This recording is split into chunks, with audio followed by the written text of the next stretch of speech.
अच्छा, आज जो हमारा लेक्चर है, लेक्चर नंबर 12, और इसमें हम डिस्कस करेंगे लाइट की propagation through one medium to another medium. और एक मीडियम से लाइट जब दूसरे मीडियम में रिफ्रैक्ट करती है तो उस केस में भी इमेज बनता है। तो वो इमेज किस तरह का बनेगा और उसकी ज्योमेट्रिक एतबार से हम आज उसको देखेंगे। और यानी रिफ्रैक्शन से इमेज कैसे बनता है हम उसको स्टडी करने जा रहे हैं। यानी हमारा टॉपिक है image formed by the refraction. In this lecture, we describe how images are formed when light rays follow the wave under refraction model at the boundary between two transparent materials। क्या मतलब है? इसका मतलब ये है कि हमारे पास दो ट्रांसपेरेंट मटेरियल्स हैं, दो ट्रांसपेरेंट डिफरेंट मटेरियल्स हैं, उनका रिफ्रैक्टिव इंडेक्स जो है डिफरेंट होगा। ठीक है, मिसाल के तौर पर ये राइट साइड पे जो इमेज दिखाई गई है, जो फिगर बनाई हुई है, इसमें ये एक थोड़ा सा ब्लूइश कलर की एक साइड है। ठीक है, हमारे पास एक मीडियम ब्लू कलर से दिखाया गया है, लाइट ब्लू कलर से, और दूसरा व्हाइट कलर से दिखाया गया है। यहाँ पे देखें राइट साइड पे, यहाँ पे जो व्हाइट कलर का जो मीडियम है उसका रिफ्रैक्टिव इंडेक्स n1 है, और जो राइट साइड पे जो ब्लू कलर का जो मीडियम है उसका रिफ्रैक्टिव इंडेक्स क्या है, वो n2 है। और ये भी बात हमने ज़हन में रखनी है कि n1 जो है this is less than n2। ठीक है, यानी refractive index of medium 1 is less than refractive index of medium 2। और इस बात का हमें पता है कि जब एक लाइट की रे रेयर मीडियम से डेंसर मीडियम की तरफ जाती है तो क्या होता है, फिर वो नॉर्मल की तरफ बेंड हो जाती है। ठीक है, सेकंड इसकी जो सेकंड मीडियम है उसकी ज्योमेट्री को हम देख लेते हैं। इसकी ज्योमेट्री में ये है कि इसकी जो सरफेस है, जिस सरफेस के ऊपर रेज जाकर टकराएंगी वो स्फेरिकल है। ठीक है, और हमारा जो ऑब्जेक्ट है that is at point O, और इसके केस में जो इमेज बनेगा that will be formed at point I. ठीक है, ये जनरल बातें हैं जो कि हमने लास्ट टाइम भी डिस्कस की थी। अच्छा, इसके थोड़ा डिटेल में पढ़ते हैं। Consider two transparent media having indices of refraction n1 and n2 where the boundary between the two media is spherical surface of radius r। इस spherical surface का जो रेडियस है वो उसको r से रिप्रेजेंट किया हुआ है। ठीक है, जिस तरह इस फिगर में दिखाए। अब हम ये अज्यूम करेंगे कि पॉइंट ओ के ऊपर कोई एक ऑब्जेक्ट रखा हुआ है और वो किस मीडियम में है, मीडियम 1 में है। इस मीडियम का जो रिफ्रैक्टिव इंडेक्स है उसको हमने n1 कंसीडर किया हुआ है। अब हम कंसीडर करेंगे कि कुछ रेस इस ऑब्जेक्ट से एमिट हो रही हैं। जब ये रेस एमिट होंगी यानी ओ पॉइंट का मतलब जहां पे ऑब्जेक्ट रखा हुआ है, इस पॉइंट से जब ये रेज निकलेंगी तो यानी मीडियम 1 में ऑब्जेक्ट को रखा हुआ है, इसका रिफ्रैक्टिव इंडेक्स जो है n1 है। अब ये दूसरे मीडियम में जब एंटर होंगी जिसका रिफ्रैक्टिव इंडेक्स n2 है, तो क्या होगा कि ये जब इस स्फेरिकल सरफेस के ऊपर जाकर टकराएंगी, टकराने के बाद इसका कुछ पोर्शन क्या होगा, रिफ्रैक्ट हो जाएगा दूसरे मीडियम के अंदर, और वो आफ्टर रिफ्रैक्शन ये सारी की सारी रेज एक पॉइंट पे फोकस हो जाएंगी। उस फोकसिंग पॉइंट पे हम कहेंगे कि इमेज बनेगा। ठीक है, तो फिर इमेज कहां पे बनेगा, पॉइंट आई पे, क्योंकि ये सारी की सारी रेज कन्वर्ज हो रही हैं, एक ही पॉइंट पे इकट्ठी हो रही हैं। तो इसका मतलब ये है कि जिस पॉइंट पे सारी की सारी लाइट की रेज पैरेक्सियल रेज जब इकट्ठी हो जाती हैं, एक जगह पे कन्वर्ज हो जाती है, हम कहते हैं वहां पे इमेज बनेगा। ठीक है, अब सेकंड बात ये कि हमने लास्ट टाइम भी ये फाइंड किया था कि ऑब्जेक्ट का इस सरफेस से डिस्टेंस कितना है। हम ऑब्जेक्ट को सरफेस तक का जो डिस्टेंस है, मतलब किसी भी दूसरे मीडियम की सरफेस की बात कर रहे हैं, वहां तक का जो डिस्टेंस है उसको हम पी से रिप्रेजेंट करते हैं। इसी तरह जो है जहां पे इमेज बनता है, इमेज और इस सरफेस का जो डिस्टेंस है उसको क्यू से रिप्रेजेंट किया जाता है। ठीक है। अच्छा, उसके बाद हम इस फिगर को कंसीडर करते हैं। फिगर को थोड़ा इलेबोरेट किया हुआ है। इस फिगर में सिर्फ लास्ट स्लाइड के ऊपर जो हम देख रहे थे कि बहुत सारी पैरेक्सियल रेस जो है ये टकरा रही है सरफेस के ऊपर, और वो एक पॉइंट के ऊपर जाकर कन्वर्ज होंगे, इकट्ठी होंगे, एक फोकस हो जाएंगे। उस फोकसिंग पॉइंट के ऊपर हम कह रहे थे कि इमेज बनेगा। अब हम सारी की सारी रेस को कंसीडर नहीं करेंगे, हम इसमें से किसी एक रे को कंसीडर करेंगे, और उसके लिए फिर हम क्या स्नेल्स लॉ को यूज करते हुए हम ये डिस्टेंस कैसे फाइंड करेंगे, इमेज कहां पे बनेगा वो हम फाइंड करेंगे। ठीक है। हम सिंगल रे को कंसीडर कर रहे हैं जो कि स्टार्ट हो रही है कहां से, पॉइंट ओ से, यहाँ पे ऑब्जेक्ट रखा हुआ, और ये जो रे है ये हमारे प्रिंसिपल एक्सिस के साथ एंगल अल्फा बना रही है। ठीक है। ये पॉइंट पी के ऊपर ये सेकंड जो मीडियम है उसके ऊपर जाकर टकराएगी, और उसी तरह जैसे पहले हम बात कर रहे थे कि ये कन्वर्ज हो जाएगी, ये फोकस हो जाएगी एट पॉइंट आई, यानी ये प्रिंसिपल एक्सिस को के ऊपर ही सारी फोकस होती है। जो पैरेक्सियल रेज एक पॉइंट ओ से एमिट हो रही थी, जिस तरह हमने लास्ट स्लाइड में देखा, तो यहाँ पे हम कह रहे थे इमेज बनेगा। ठीक है। अब ये जो रे है जो पॉइंट ओ से स्टार्ट हुई, ये पॉइंट पी से जाकर रिफ्रैक्ट होगी from medium one two the other medium, और ये फोकस हो जाएगी कहां पे, पॉइंट आई के ऊपर। आफ्टर रिफ्रैक्शन ये जो प्रिंसिपल एक्सिस है उसके साथ जो एंगल बनाती है उसे हम किससे रिप्रेजेंट कर रहे हैं, गैमा से रिप्रेजेंट कर रहे हैं। यहाँ पे हम स्नेल्स लॉ को यूज करेंगे। स्नेल्स लॉ फॉर रिफ्रैक्शन हमने पढ़ा हुआ है, और हमने ये कहा था कि जब एक लाइट की एक रे एक मीडियम से दूसरे मीडियम में जाती है तो जो एंगल वो उस सरफेस के परपेंडिकुलर के साथ बनाती है, उन दोनों का जो ऑपोजिट एंगल्स है, मतलब वो एंगल जो इंसिडेंट रे किसके साथ बनाती है, परपेंडिकुलर टू दैट सरफेस, उस लाइन के परपेंडिकुलर के ऊपर उसके साथ जो एंगल बनाती है वो, और उसके अपोजिट एंगल यानी जो रे ऑफ रिफ्रैक्शन है, जो रिफ्रैक्टेड रे है, वो उसी नॉर्मल के साथ जो एंगल बनाती है उसे हम यहाँ पे θ1 और इसको θ2 कह रहे हैं। ठीक है। ये जो इनका n1 sin θ1 हमने स्नेल्स लॉ को पहले स्टडी किया हुआ है कि n1 sin θ1 this is equal to n2 sin θ2। ठीक है। ये स्नेल्स लॉ हमने पढ़ा।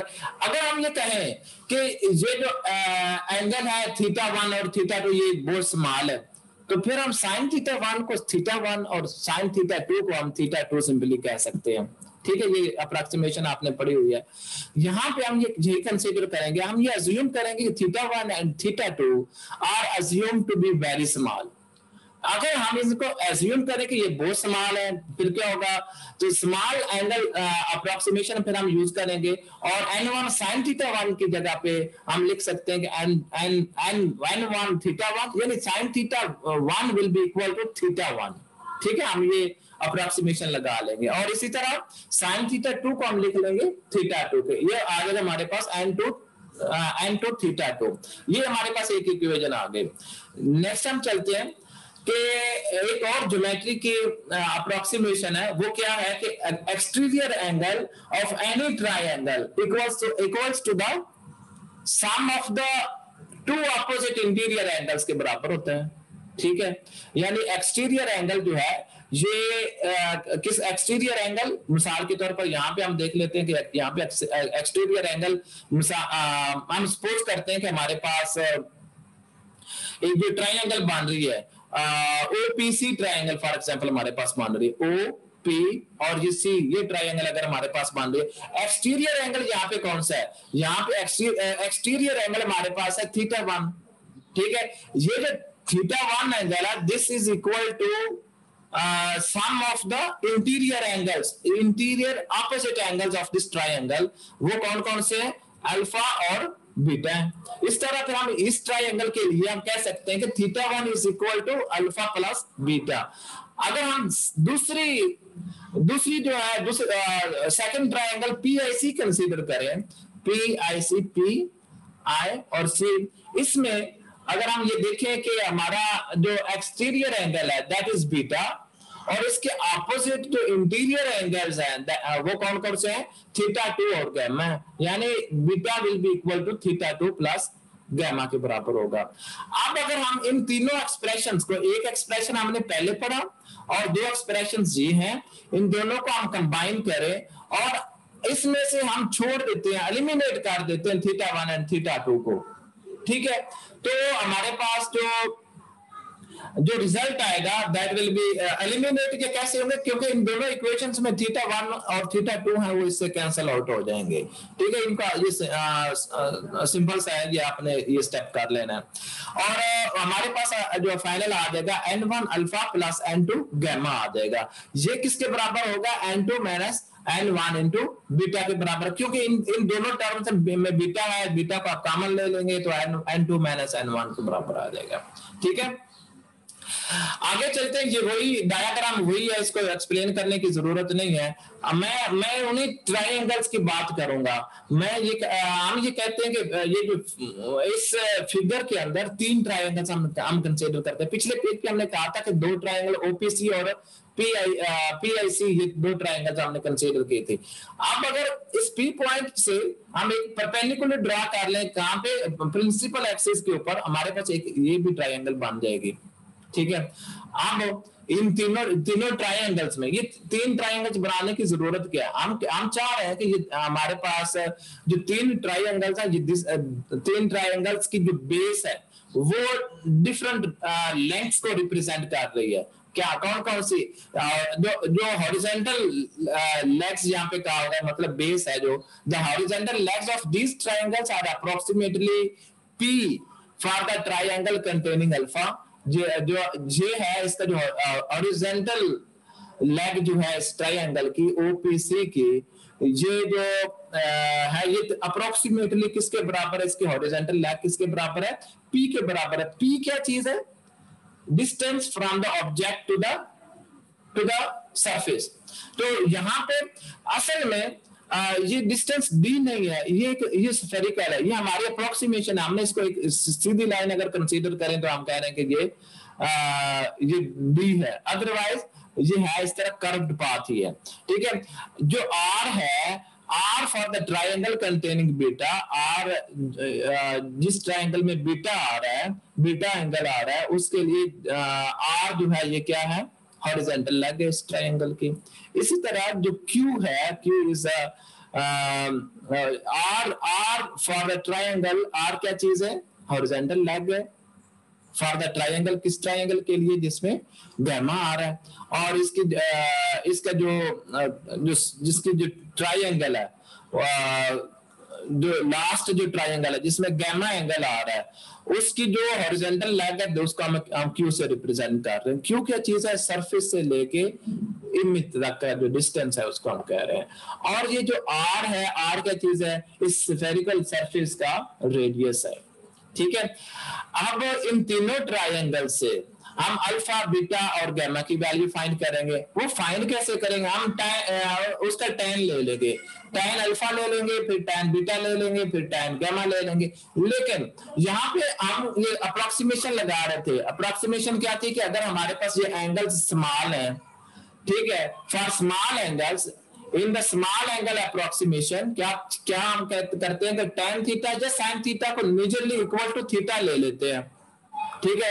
यहां पे भी हमने वही अप्रोक्सीमेशन लगाई कि tan alpha is majorly equal to alpha, that is equal to D over P के बराबर आ जाएगा, ठीक है। इसी तरह tan beta is majorly equal to beta, this is equal to D over R।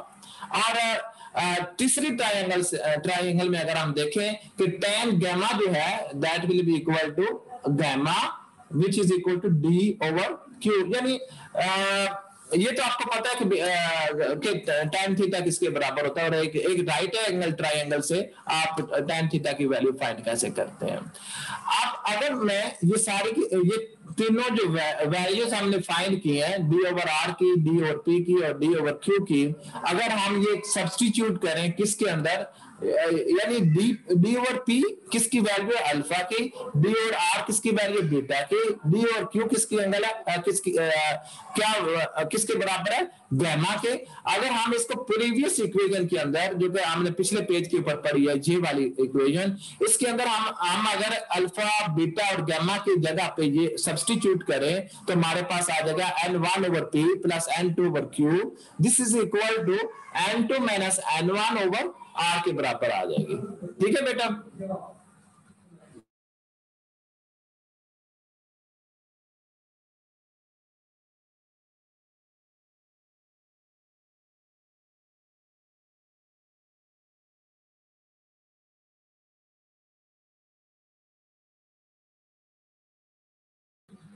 अच्छा आगे चलते हैं।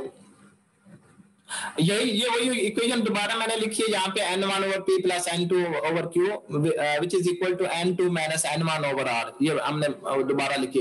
अगर हमारे पास एक फिक्स्ड ऑब्जेक्ट हो, जो ऑब्जेक्ट हमने एक फिक्स्ड पॉइंट के ऊपर रखा हो जिसका डिस्टेंस p है, the image distance q is independent of the angle the रे मेक्स विद द एक्सिस। ठीक है, उसके लिए फिर क्या होगा, the image distance q is independent of the angle the ray makes with the axis। यानी अगर हमारे पास हम जिस ऑब्जेक्ट की बात कर रहे हैं वो उसका जो डिस्टेंस है, distance from the surface is fixed, अगर ये फिक्स्ड है तो उसके नतीजे में जो इमेज बनेगा, ठीक है, वो इस चीज से इंडिपेंडेंट होगा कि वो किस एंगल पे आकर लाइट रिफ्रैक्ट होके आ रही है। इसके रिजल्ट के तौर पर ये रिजल्ट हमें क्या बताता है, this result tells us that all paraxial rays focus at the same point I. ठीक है, जिस तरह हमने सबसे पहले फिगर में देखा था। अच्छा, इसके ये अभी तक जो हमने पढ़ा इससे हमें पता चल गया कि हम डिस्टेंस p फाइंड कर सकते हैं किस केस में, अगर हमें रिफ्रैक्टिव इंडेक्स ऑफ मीडियम 1 और रिफ्रैक्टिव इंडेक्स ऑफ मीडियम 2 का पता हो और इमेज का डिस्टेंस दिया गया हो, तो हम क्या फाइंड कर सकते हैं, p फाइंड कर सकते हैं। यानी हमें तीन वैल्यूज अगर गिवन है, दोनों का रिफ्रैक्टिव इंडेक्स, दोनों मीडिया का रिफ्रैक्टिव इंडेक्स r और q की वैल्यू गिवन है तो हम p फाइंड कर सकते हैं। जब भी कोई न्यूमेरिकल आएगा या कोई एग्जांपल होगी तो उसमें आपको बाकी तीन वैल्यूज गिवन होंगी और चौथी आपने फाइंड करनी होगी। ये फार्मूला आपने जेन में रखना, और ये कैसे ड्राइव कैसे किया ये आपने देख लिया। ठीक है, इसके बाद है sign convention for refracting surfaces. तो इसकी साइन की कन्वर्जन कैसे होती है, जब आपने क्वांटिटी का मतलब आपने कौन सा डिस्टेंस फाइंड करना है। मिसाल के तौर पर आपने ऑब्जेक्ट लोकेशन फाइंड करनी है, ठीक है, ऑब्जेक्ट लोकेशन को हम p से रिप्रेजेंट करते हैं, इमेज लोकेशन फाइंड करनी है तो इसे हम q से रिप्रेजेंट करते हैं। अगर आपने इमेज की हाइट, यहाँ पे हाइट हमने वो मतलब उस तरह इमेज की डायग्राम नहीं बनाई, लेकिन हम हाइट उसकी फाइंड कर सकते हैं। अगर हम रेडियस को कैसे रिप्रेजेंट करेंगे वो हम देख लेंगे। ये जो सरफेस अभी हमने पढ़ी ये कन्वेक्स थी, ठीक है। तो ऑब्जेक्ट की जो लोकेशन है, this will be positive when object is in front of the surface, यानी रियल ऑब्जेक्ट हो, ठीक है।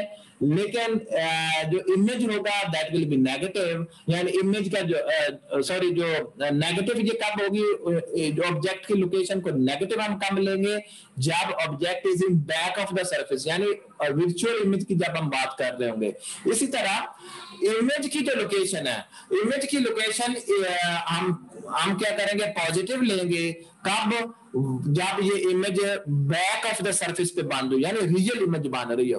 तो इमेज का जो लोकेशन है यानी Q विल बी नेगेटिव किस वक्त, when image is in front of the surface. यानी कहने का मतलब ये है कि जब ऑब्जेक्ट वर्चुअल हो हम उसे नेगेटिव लेंगे, जब इमेज वर्चुअल बन रही हो तो हम उसका जो डिस्टेंस है फ्रॉम द सरफेस उसे हम नेगेटिव लेंगे। और उसके बाद इमेज की हाइट को हम पॉजिटिव लेंगे अगर ये अपराइट है, और नेगेटिव लेंगे अगर ये इन्वर्टेड है। इसी तरह जो रेडियस है उस सरफेस का, centre of curvature is in back of surface है या फिर वो centre of curvature is in front of surface है। तो इस तरह पे हमें ये चारों चीजें हमें पता हम किस तरह के ऑब्जेक्ट, किस तरह की सरफेस और किस तरह के इमेज के बारे में बात कर रहे हैं, तो उससे हमें हमें पता होना चाहिए कि हमें इसको पॉजिटिव लेना है या नेगेटिव लेना है। अदरवाइज ये सारी की सारी कैलकुलेशन, कोई भी एग्जांपल, कोई भी न्यूमेरिकल सॉल्व करना, दिस इज वेरी इजी। ठीक है। अब अभी जो हम पढ़ रहे थे ये था स्फेरिकल सरफेस के लिए।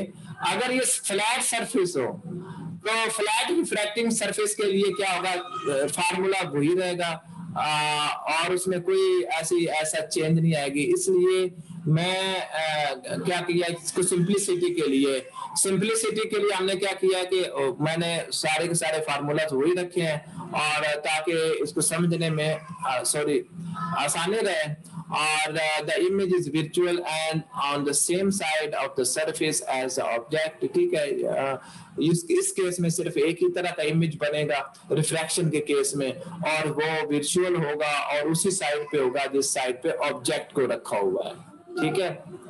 तो ये था आज का lecture. Thank you very much. आप अगर कोई क्वेश्चन है तो बेटा प्लीज पेस्ट करें।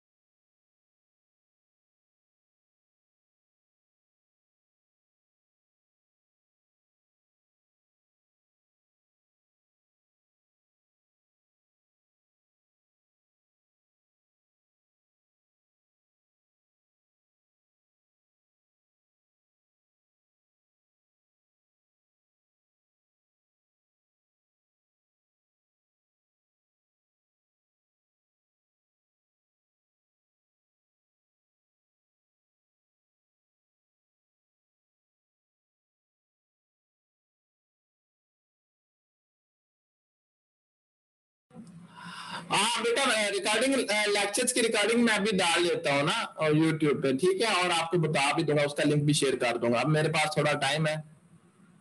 मेरे मिड टर्म जो है ईद के बाद होगी। सिलेबस हमारा इतना ज्यादा है ही नहीं।